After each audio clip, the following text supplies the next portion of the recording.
كنت اخلي دوامي الويكند، جامعتي في الرياض ودوامي في الشرقيه. يعني انا حرفيا لي الان 6 سنوات او 7 سنوات اذا بتحسب 2016 معها ما اعرف الويكند. دائما نسمع ان الطب صعب وعزله ومدري ايش، هل الكلام هذا صحيح؟ صراحه انا ما اكذب عليك انه يعني ان الطب ياخذ مجهود ودراسته تاخذ وقت عالي من وقتك، بس السر في تنظيم الوقت.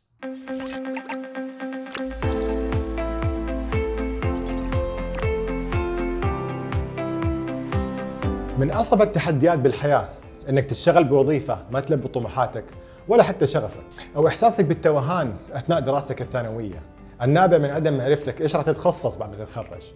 بالنسبة لتغيير المجال المهني، عندي سؤال بالأول: ما هو السن الأمثل لتغيير مجالك المهني؟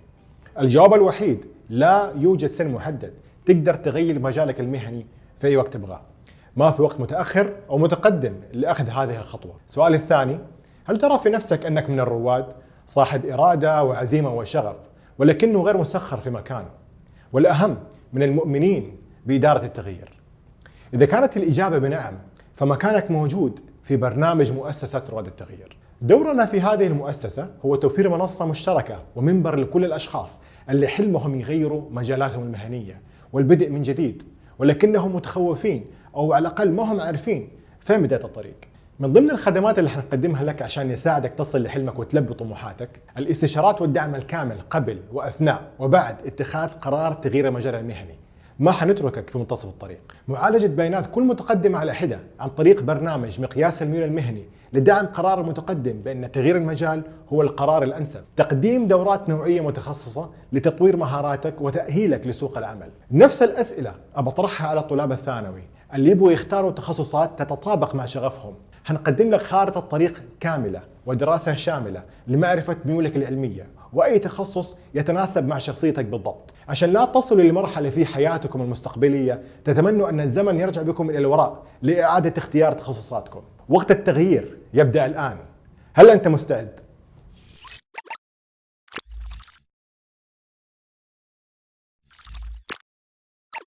اهلا وسهلا بكم في حلقه جديده من برنامجكم عبد الله ليش. انا عبد الله العبدلي، ارحب فيكم واحييكم. اليوم ان شاء الله بنتكلم عن تخصص اثار فضول الكثير من الناس والكثير يرغبون بالدخول فيه. تخصص ضيفنا الكريم دخله بعد ما توظف وبعد ما استقر في وظيفته رجع يدرس مره ثانيه، تخصص الطب البشري. كيف ممكن تدرس الطب بعد ما تتوظف او بعد ما تدرس تخصص وتخلصه انك تدخل المجال هذا؟ حياك الله عبد العزيز. اهلين، حياك الله عبد الله، وشكرا لاستضافتك وشكرا على برنامجك الجميل. انا عبد العزيز المطيري، طالب طب في السنه الاخيره في كليه الطب في جامعه دار العلوم، وكانت مقدمه بسيطه يعني عظيم. نفسي. شخصيا اعرفك عن قرب من خلف الشاشات. ليش اخترت الطب؟ وش السبب؟ أنا خريج الثانوي من عام 2010. انقبلت السنة التحضيرية في أحد الجامعات، السنة التحضيرية الصحية. الأسباب وظروف خاصة في الوالد الله يرحمه اضطريت إني أطلع من الجامعة، ما كملت حتى السمستر الأول. بعد ما طلعت التحقت في الوظيفة في 2012. توفى الوالد في نفس السنة 2012. بعدها الوالدة الله يرحمها كانت تعاني من مرض السرطان أو اللي هو سرطان الثدي، فاضطرينا أن نسافر لألمانيا عشان العلاج. فلما جيت في ألمانيا صراحة وشفت الأطباء السعوديين هناك كيف مبدعين، في نفس المستشفى اللي أنا فيه كنا نعالج الوالدة الله يرحمها،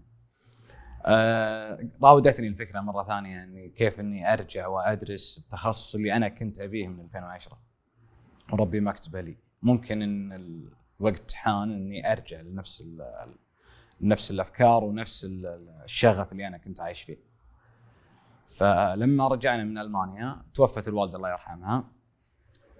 سجلت في الجامعة عام 2015 والحمد لله انقبلت سنة تحضيرية في جامعة دار العلوم. درست السنة التحضيرية في 2015. 2016 ما قدرت أكمل السنة بسبب بسبب الرسوم، لاني انا كنت داخل على منح داخليه. فلما دخلت 2015 كانت اول دفعه المنح الداخليه موقوفه لها. هذه السنه كم؟ يعني وصلت لسنه كم؟ خلصت التحضير.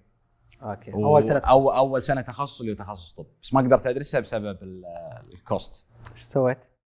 ووقفت سنه، رجعت. ولا اقطع كلامك، تفضل. بس زاد فضلك. الكوست معناه القيمه او الفلوس، لان كثير في الحلقات يطلبون نترجم الكلمات. تمام، اللي هو المبلغ الدراسه. فاخذت خطوه للوراء، الجمع الشتات نفسي يعني مثل ما يقولون. عدت 2016 2017 رجعت سويت اعاده قيد ونزلت المواد وكملت. بالمنحه؟ لا بدون منحه. كيف؟ من راتبي ومساعدات من الاهل، والحمد لله يعني الامور ماشيه. حلو. يعني انت وقتها كنت موظف؟ انا موظف، انا ستيل موظف لحد الان. لين الحين؟ ايه. حلو. كنت اداوم واشتغل بنفس الوقت. انا طبيعه دوامي قريبه للحراسات شوي، فكنت اخلي دوامي الويكند. يعني كنت اطلع من الجامعه الظهر، البس لبس الدوام، بدل لبس الجامعه، البس لبس الدوام. دوامي انا طبعا جامعتي في الرياض ودوامي في الشرقيه، فاطلع للشرقيه بلبس الدوام، اجلس الخميس الجمعه السبت الاحد اصلي الفجر في الدوام، سلم من الدوام، اطلع من الشرقيه على الرياض، اجي للبيت البس لبس الجامعه على الجامعه. يعني انا حرفيا لي الان 6 سنوات او 7 سنوات اذا بتحسب 2016 معها ما اعرف الويكند. ما حد قال لك ان شاء الله حادك؟ ليش تسوي نفسك كذا؟ انا اقول لك لاني انا اعتبرتها فتره مؤقته، وكل مؤقت زايد، بس النتيجه كيف، هل بتكون مرضيه لي غروري صراحه ولا لا؟ تفكر في المستقبل والنتيجه. اي طبعا، لان الواحد لما ما يفكر في المستقبل ما راح ينتج، او راح يعني مثلا يقول لك اعمل الشيء اللي تكره في صباك لتعمل ما تحب في كبرك. يعني كنت تناظر في الهدف. صحيح، ان الهدف هو اللي انا مخلي الهدف قدامي، يعني باي طريقه ممكنه اني لازم اوصل للهدف هذا. عظيم عظيم. نكمل القصه. 2017 رجعت للجامعه، بعدين 2017 رجعت للجامعه، خلصت السنتين اللي هو العلوم الاساسيه. بعدين خلصت السنتين العلوم الإكلينيكية، باقي لي الآن سنة واحدة اللي هي آخر سنة في كلية الطب. ما شاء الله. غير الامتياز. كم خلصت سنة؟ كم الجواب؟ التوتال الآن 5 سنوات اللي خلصت، مع السنة الضائعة 2016 6 سنوات. مرت بسرعة. اي الحمد لله، لاني صراحة عبد الله اول ما سجلت 2015 كنت اقول يو يعني قدامي الى خريج 2022 بعيدة، فسبحان اللي خلاها تمر كذا. وش شعورك الحين؟ والله الحمد لله، بس يعني يا رب تكمل. لا باقي يا رب تكمل، بس باقي يعني ما احس اني انجزت. حتى لما اخلص من الكليه يعني قدامي الريزيدنسي اللي هو برنامج الاقامه، قدامي اختيار التخصص، قدامي اختيار التخصص الدقيق. الرحله بدايتها. الله يوفقك يا رب وتقدر توصل لها ان شاء الله. طيب عبد العزيز، وش اكثر شيء اثر فيك في الرحله هذه؟ هل هو مثلا انك صرت تتحمل اكثر، نظرتك للحياه صارت اوسع، صار عندك قيمه تشعر فيها؟ من ناحيه القيمه الحمد لله انا عندي قيمه من قبل التخصص، لاني انا انسان واثق من نفسي سواء في التخصص او في غير التخصص. يعني انا طبيعتي انا اللي راح اضيف للتخصصي الشيء الممكن، مو هو اللي راح يضيف. بالنسبه لي تعلمت اشياء كثيره، من ضمنها الصبر، من ضمنها ان الشغف، ان الواحد لما يكون عنده شغف في الطرق كلها، فكل الطرق اللي قاعد يسويها راح تكون محققه، يحقق فيها هدفه. فهذا اللي انا اقوله يعني. بس انت دخلت طب كمسار ثاني او كنت موظف بعدين رحت تدرس؟ لا، انا تخرجت من الجامعه من الثانوي مثل ما قلت 2010. 2015 سجلت في الجامعه، فكانت الفتره ال5 سنوات هذه يعني بالشهاده باقيه، والجامعه تقبل الى 5 سنوات، فما صارت اي اشكاليه، لان انا حتى معدلي في الثانوي ومعدل القدرات التحصيلي كان مرتفع. ما شاء الله. لا انا اقصد عشان اللي يتابعونا الحين يبغون يدخلون طب، وش الطرق اللي ممكن؟ الطرق اللي انا اقول لك في جامعه الحرس الوطني، جامعه اللي هو جامعه الملك سعود بن عبد العزيز للعلوم الصحيه، عندها المسار الثاني او الستريم 2 اللي هي يعادلون لها سنتين من ال7 سنوات، يعادلون لها 2 سنين، ويكمل مع طلاب الطب as a second bachelor، يعني يسمونه دبل ميجر اي ثينك، اللي هو تخصص ثاني غير التخصص الاول. شروطها اعتقد ان معدل عالي في البكالوريوس في التخصص الاول، وعندهم اختبار لغه انجليزيه، والتنافس عليها شديد مره. فاغلب اغلب اللي ما يحصل لهم قبول في جامعه الحرس يحولون على الجامعات الخاصه. الجامعات الخاصه تشترط التحصيلي والقدرات والثانوي ومعدل البكالوريوس، يعادلون له سنه اللي هو السنه التحضيريه، فيدخل على التخصص على طول. بالنسبه للمنح المقدمه من الجامعات الخاصه، في كليات تعطي 50% خصم، وتشترط معدل معين في الثانوي والقدرات والتحصيلي، وفي خصم 20% في الكليات الخاصه. سمعت ان في كليه في جده تعطي اللي هو نص السنه تدفعها، بما مثلا نقول ان رسوم السنه كامله 90,000، يدفع 45,000 بالسنه فقط، اللي هو خصم 50%، بس انه يرجع يدفعها بعد ما يتخرج. يعني بدل لا يدفع على 7 سنوات راح يدفع على 14 سنه تقريبا. وفي في مؤسسه او اللي هو مؤسسه سليمان الراجحي للتمويل التنموي، تقدم لك الدعم في دفع المبالغ الدراسيه وترجحها على شكل اقساط من غير اي فائده. طيب عبد العزيز، دائما نسمع ان الطب صعب وعزله ومدري ايش، هل الكلام هذا صحيح؟ يعني اتكلم عن طبيعه المواد، هل توصلك للمرحله هذه او ايش في طبيعه المواد؟ صراحه انا ما اكذب عليك انه يعني ان الطب ياخذ مجهود ودراسته تاخذ وقت عالي من وقتك، بس السر في تنظيم الوقت. يعني احنا كنا نقول، انا قبل ما ادخل الكليه كانوا يقولون المواد صعبه، الدراسه صعبه، راح يروح عمرك وانت تدرس، اغلب وقتك راح تكون في عزله عن المجتمع اللي حولك. هو السر في تنظيم الوقت وترتيب الاولويات. كل ما رتبت اولوياتك على اي شيء مهم يكون اول شيء في الليسته عندك، وتنظيم وقتك، ما راح تعاني من الشيء هذا. الكل شيء اكيد فيه ايجابيات وسلبيات، ايش ايجابيات وسلبيات التخصص؟ ولك الخيار انك تبدا يا بالايجابيات او بالسلبيات. بالنسبه للايجابيات، لا شك ان الطب علم ممتع وعلم مثري، ولما تدرس تكوين الخالق في جسم الانسان وكيف ابدع في تكوين جسمه، يعني حاجه تدعو للتفكر في الله عز وجل.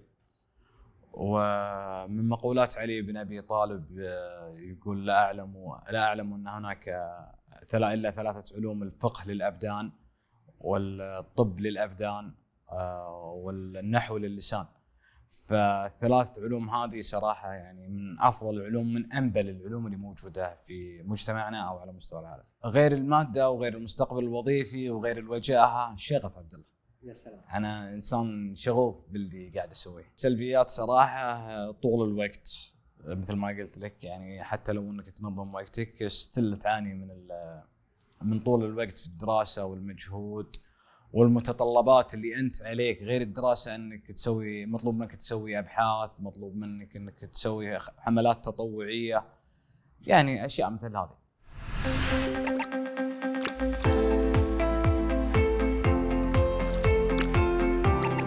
الآن وصلنا لفقرة أسئلة الجمهور. الأسئلة كانت جدا كثيرة، حاولنا ناخذ الأشياء المشتركة، وعذرا للي ما قدرنا ناخذ أسئلتهم. مستعد؟ مستوعب. أكيد في أشخاص عرضوك، كيف قدرت تتعامل معهم؟ هذا كثير. كيف قدرت تواجههم؟ كثير والله. يعني سويت سكيب لكل الكلام اللي جاني. يعني من بعض الكلام اللي جاني: يوم شاب ودوا الكتاب، انت ربي رازقك يعني بوظيفه ومستقر، ليش تروح تشتت وتتعب نفسك وتدرس من جديد، واشياء ثانيه كثيره. كيف قدرت ترجع الشغف بعد ما تخرجت وتوظفت وارتحت؟ والله الشغف هو كان معي، يعني ما فارقني. بس قل وش اللي يحفز الشغف عندك؟ اللي يحفز الشغف عندي مثل ما قلت لك، لما شفت الأطباء وجلست معاهم في ألمانيا وشفت كيف مبدعين. هنا في المستشفيات، هنا لما كنت أراجع في الوالد وأراجع في الوالد الله يرحمهم، ما كنت أقدر أجلس مع الطبيب كثر ما كنت اجلس معاه في المانيا، بحكم انه مجتمع واحد، مجتمع سعودي، فكنا نطلع سوا برا المستشفى. ما كانت معاملة كطبيب ومريض، فهو اللي حفز الشغف عندي، ولا الشغف موجود يعني ما فرقني. ايش هي المحفزات والدوافع اللي تعطيك استمراريه؟ اتوقع ان كل شخص تجي فترات تو بي اور نوت تو بي، اكمل ما اكمل. كيف قدرت تتخطى المراحل هذه؟ فعلا، وهذا اللي انا قاعد من 2015 وانا قاعد اعاني منه، اللي اكون او لا اكون. بس مثل ما قلت لك انها حاجه مؤقته، والمؤقت زائل والنتائج باقيه. نفس اي شخص. يمكن انا بنص مشوارك في الكليه او في الدراسه جتك لحظات ندم وضيقه، وش دخلني انا هنا؟ كيف كنت تتعامل معها دكتور عبد العزيز؟ احنا بالاول والاخير بشر. ممكن اني انا الان اقول اني انا نادم ليش دخلت تخصص طب، ليتني لو اني داخل مثلا قانون او داخل اداره اعمال، نص ساعه او ساعه وخلاص يعني يروح الموضوع كامل وانساه. يعني هذا موضوعنا كبشر. بما انك كنت موظف، كيف قدرت تتحكم بوقتك؟ وظيفه وترفيه وشغل وحاجات مره كثيره. انا الحمد لله يعني شاركت باكثر من 300 حمله تطوعيه. شاركت في موسم الحج كمتطوع صحي. أسست جمعية خيرية للأمراض الوراثية. فكل هذا قلت لك السر بالوقت. كيف تنظم وقتك؟ كيف؟ يعني أنا قلت لك ما عندي أولويات. أنا كانت أولويتي الجامعة. طبعا ضحيت بالحياة الاجتماعية، وضحيت بالجلسة مع الأسرة، وضحيت حتى بالاشياء الترفيهيه ضحيت فيها. فكانت عندي 3 حاجات. الاولى الجامعه، الثانيه وظيفتي، الثالثه اني كيف اطور نفسي من الحاجه اني كيف اطور نفسي في الشغلات الباقيه مثل التطوع والابحاث. بعد ما رجعت تدرس تخصص قوي نفس الطب، ايش كانت نظره الناس لك؟ والله في انقسموا قسمين. الناس اللي تعرفني او الناس اللي درست معي الثانوي وتعرف، يعني أنا ما كنت أشطر واحد بالثانوي، بس يعني تعرف إني كيف كنت كويس في الدراسة، شجعوني. القسم الثاني يعني حصل منهم بعض التهكم وبعض الكلام اللي صراحة ما أثار فيني قد ما هو إني أخذت منها موقف. هل وجدت صعوبة في المذاكرة بحكم كبر السن أو بحكم العمر؟ أنا أتصور إنك صغير لسه، بس هل واجهت مشاكل؟ والله أنا أول سنة انصدمت صراحة، لأن أنا اللغة عندي كانت مو كويسة مرة، أو إن نفس الطلاب اللي كانوا معاي. بس كل شيء يجي مع الوقت، يعني هي على السالفة على التعود. الإنسان لما يتعود على شغلة خلاص يصير روتينه العادي. فأنا الحين روتيني إني مثلا أقرأ المحاضرة الفلانية أو أقرأ الكتاب الفلاني عشان موضوع طبي، وكأني أقرأ تغريدة في تويتر. كيف لغتك الحين؟ لغتي لحد الآن يعني فوق المتوسط، بس كترمينولوجي اللي هو مصطلحات طبية وأموري، كيف أمشي أموري في الدراسة ولا في العروض التقديمية أو البرزنتيشن اللي قاعد أقدمه للدكاترة، الحمد لله ماشي. وصلنا للخاتمة للأسف. أنا جدا شاكر لك وجدا سعيد باستضافة شخص مثلك. شخصيا ألهمتني. وش ودك تقول للطلاب والطالبات اللي يشوفوننا ودهم يدخلون بس يحسون انه ما في امل او الموضوع صعب او مستحيل؟ عبد الله، انا في بيت دائما اردده، ودائما حاط البيت هذا نصب عيني، مثل ما يقولون هو البيت الشاعر من بني اسد: لا تحسب المجد تمرا انت اكله، لن تبلغ المجد حتى تلعق الصبر. الصبر هنا بكسر الصاد، معناها انك لن تبلغ المجد حتى تلعق مرارة عصارة الشجر. يعني لا تحسب المجد او العلم بيجيك سلام عليك السلام. لازم الانسان يتعب، وحتى على غير مستوى العلم، حتى على مستوى الحياة العامة اللي انت قاعد تعيشها. الانسان اللي ما يتعب ما راح يحصل اي شيء او اي نتيجة ترضيه. الف شكر دكتور عبد العزيز. انا سعيد بمعرفة شخص مثلك واستضافة شخص مثلك مرة أخرى، وأتمنى لك مستقبل زاهر يليق فيك ومن نجاح إلى أعلى يا رب. الله يسعدك، وفرصة سعيدة اني اكون ضيفك اليوم، وان شاء الله ما اكون ضيف ثقيل عليك. الله يعطيك الف عافية. نهاية، لكل شيء ثمن، فكن مستعدا لدفع هذا الثمن.